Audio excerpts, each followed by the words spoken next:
Hello, how are you this morning? I am fine. I apologise for many things. My enormous girth, that is in the wake of being in the US of A, where the portions do be enormous and I have no self-control. Also, I apologise for my grey roots. Himself has had a go with the wow covery thing, you know, where you paint on the black soot to try and cover the greyness. And he's probably done a good job, but I can't see, you see, because I can't see the top of my own head. Hang on, I'm going to show you. How's it looking? Anyway, I'm a fright. The clocks, lads, the hour, do you know? I knew it was coming, of course. But it always feels very bruising when the clocks go forward. The funny thing is, though, one of the things that kind of fills me with kind of an awful sense of being a billion miles away from home is February evenings, the light in the sky.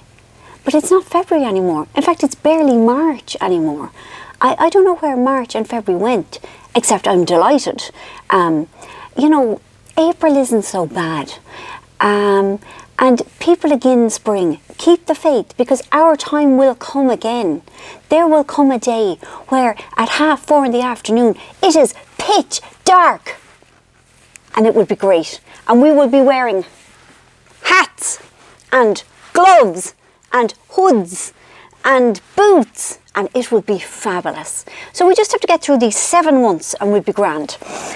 Now, what else? I am very tired. Now, there is nothing more annoying than somebody coming back from their holidays and saying they're tired. And I am sorry, I am nothing. There is nothing more annoying than me. But I think it's spring. Old woman has this theory that like all the flowers and all the chicks and all the young animals, the lambs and everything in the fields are using all the oxygen for their growthiness, and that there is none left for the likes of us for to carry on with our business. And that is why old woman always does be tired in spring. And I am very tired too. And I am blaming the lambs. The lambs are to blame. What else can I tell you? Nothing has happened really. We got back from the US of A and we lurched around being tired and trying to get a handle on things and wondering why our dinners were suddenly so small. What about the lovely, big, huge, enormous plates? So yes, we've been adapting. It was lovely. It was really lovely. It was so lovely to see Katrina and Sean. And even though New York, they were swizzing us left, right and centre for tips, you know, we couldn't, there was a 17% tax on the air in our hotel room. And then there was a $15 blanket charge for light. Daylight, that is. You know, there was just every day they added $15 to the bill just for the use of the daylight. Swizzers. And but when we were in New York, we were there for the big blizzard, and it was sort of fabulous because we were staying right in the middle of Manhattan, and they closed Manhattan pretty much for the Tuesday, and loads of people didn't come to work and loads of shops were closed and everything. But I had to go to Bloomingdale's because I only had runners on my feet, so I had to go and get snow boots. So it was a bit difficult to walk to Bloomingdale's in my runners through the frozenness and the coldness. But anyway, we got there and we were welcomed personally by a man who thanked us for coming. Now, himself said that he was the manager of the Bloomingdale's. I think he was Mr. Bloomingdale's himself. I choose to believe these things because life is hard and it is nice to make things up. What else? Wasn't it feckin' fantastic that the Obamacare Act wasn't repealed? The Affordable Care Act, that's what it's called. It's not called the Obamacare Act. And that Trump was humiliated. Yes! And even though I know that some of the Republicans didn't vote because they thought that his horrible act didn't go far enough, who feckin' cares? It means 24 million people get to keep their health insurance. You know, I mean, it's utterly barbaric to think that it was going to be taken away, you know? I mean, the thought of not being able to afford my anti-mads just puts the fear of God in me. And like, I'm grand, like, you know, in that, like, I'm not as mad as I used to be in that.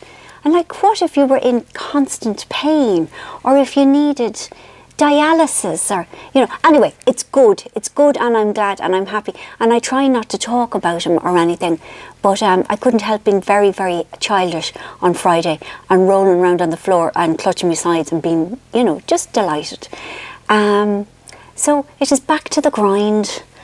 I have to write an introduction to a book of short stories, which is due tomorrow, and I mean, I've most of it done, but, you know, I have to do it. And then I finish up my editing, and then we see how we're fixed.